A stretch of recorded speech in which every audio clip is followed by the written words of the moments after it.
lagi bersama kami di Ruang 5, di program yang informatif, aktual, dan terpercaya. Selamat datang di Ruang Info. Sustainable Development Goals atau tujuan pembangunan berkelanjutan adalah serangkaian tujuan yang dibuat oleh Perserikatan Bangsa-Bangsa sebagai panduan bagi seluruh negara anggota untuk mencapai pembangunan berkelanjutan. Salah satunya adalah Indonesia. Dalam SDGs terdapat 17 tujuan, dan hari ini kami akan membahas tujuan ketiga SDGs, yaitu menjamin kehidupan yang sehat dan mendorong kesejahteraan bagi semua orang di segala usia. Terdapat 38 target SDGs di sektor kesehatan yang perlu diwujudkan. Selain permasalahan yang belum tuntas ditangani, diantaranya yaitu upaya penurunan angka kematian ibu dan angka kematian bayi, dan pengendalian penyakit HIV/AIDS. Penyalahgunaan narkotika dan alkohol pun menjadi masalah yang tidak kalah penting di Indonesia. Sejak Januari hingga bulan Juli 2023, diketahui sudah ada 1.125 kasus narkoba dengan jumlah sebanyak 1.625 orang. Ironisnya, makin banyak generasi muda yang menyalahgunakan zat-zat tersebut. Hal ini tentunya harus menjadi perhatian segenap pihak, bukan hanya kepolisian, tapi juga orang tua, pendidik, dan masyarakat. Tak hanya menjadi pengguna, mahasiswa dan pelajar yang dilaporkan pun terlibat dalam peredaran narkoba. Di beberapa di antara mereka ditangkap karena mengedarkan dan menjual narkoba ke pembeli lain. Lalu, bagaimana tanggapan pihak kepolisian? Berikutnya laporan reporter kami dari lapangan. Selamat pagi, kembali lagi bersama saya Nabila Ayu. Di sini saya akan mewawancara Bapak Bribda Bowo selaku kepolisian di bidang narkoba. Seperti yang kita ketahui bersama ya Pak, kalau misalkan di anak muda tuh kadang udah jadi lumrah gitu Pak untuk minum atau mengkonsumsi minuman keras. Nah, menurut Bapak sendiri, apakah pengkonsumsian minuman keras ini dapat menjadi jalan terbukanya untuk mencoba hal-hal lain? Untuk saya jelas, karena minuman keras itu kan udah banyak efek dampak buruknya ya. Karena sebenarnya kalau untuk minuman keras sendiri itu tergantung penggunaannya. Kalau di luar negeri itu kan negara penggunaannya itu untuk menghangatkan tubuh. Cuman kalau di kita itu kebanyakannya digunakan untuk ya kalau yang orang tidak berpenggunaannya itu ya seperti itu, dia timbul tindakan kriminal. Itu kayak contohnya anak-anak zaman sekarang kan, kalau banyak kasus tawuran itu kan banyak mabuk-mabukan dulu gitu. Jadi kalau menurut saya minuman keras di Indonesia tidak baik. Kalau untuk ini anak mudanya nih kan Pak, banyak yang konsumsi minuman keras. Dari tanggapan Bapak sendiri, apakah hal ini mempengaruhi kesejahteraan yang ada di wilayah di sekitarnya? Jelas, dampak buruk untuk kesejahteraan di wilayah tersebut. Karena berawal dari mabuk-mabukan tersebut yang mungkin bisa mencoba hal-hal yang baru. Gitu. Mungkin menimbulkan kekerasan kan menimbulkan efek ya, dampak buruk untuk lingkungan ya. Kayak misalkan udah mabuk nih, terus kayak hasrat pengen beli lagi tapi kita nggak punya uang, jadi kita mencuri gitu. Kalau biasanya berapa banyak sih Pak kasus penyalahgunaan narkoba di Kota Bogor? Nah, untuk sejauh ini ya sudah cukup banyak sih, lumayan. Per tahun itu kita biasa kurang lebih hampir 100 kasus. Kurang lebih. Mengapa Anda mencoba untuk mengkonsumsi narkoba? Awalnya saya ceritakan sedikit gambarannya tentang kehidupan latar belakang tumbuh kembang saya ketika dari masa kecil anak-anak ke remaja. Nah, itu perkenalan saya pertama dengan narkoba, khususnya pas pada waktu ketika SMP kelas 1. Yang membuat saya ingin mencoba adalah karena di lingkungan sekolah dan lingkungan tempat tinggal saya adalah pada waktu itu kampus-kampus dan kos-kosan. Peredaran gelap banyak di situ terjadi, sehingga saya sebagai remaja yang ingin tahu dan didukung teman-teman saya yang banyak mencoba dan menggunakan narkoba, terutama khususnya jenis ganja, jenis obat-obatan terlarang, psikotropika dan daftar G. Pada waktu Anda sebelum rehabilitasi, Anda mengkonsumsi narkotika jenis apa? Ya, dari awal tadi saya bilang dari SMP sampai SMA itu saya tidak terganggu dengan sekolah, karena menggunakan sekali yang saya gunakan adalah tadi obat-obatan dan minuman keras serta ganja. Lalu di tingkat kecanduan itu pada masa saya kuliah, saya menggunakan sabu-sabu yang intensitasnya dari awal perkenalan dari seminggu sekali sampai sekarang ini seminggu 5 kali, dan sekarang saya sedang dalam tahap rawat jalan di rehabilitasi BNN. Apa hal yang Anda rasakan ketika mengonsumsi narkotika tersebut?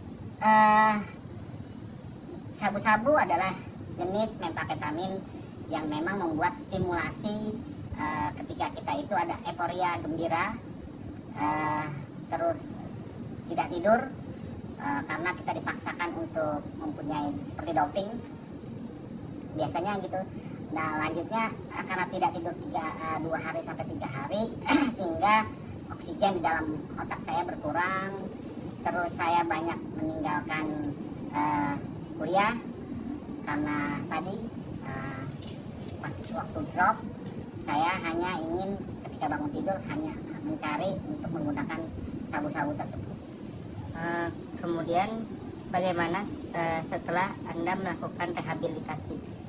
Sekarang saya harus datang setiap hari dalam seminggu itu 3 kali untuk lapor diri dan konsultasi terkait kecanduan saya terhadap sabu-sabu.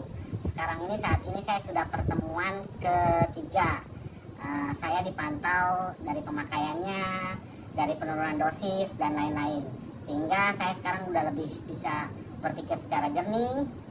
Terus saya sudah mulai kuliah kembali.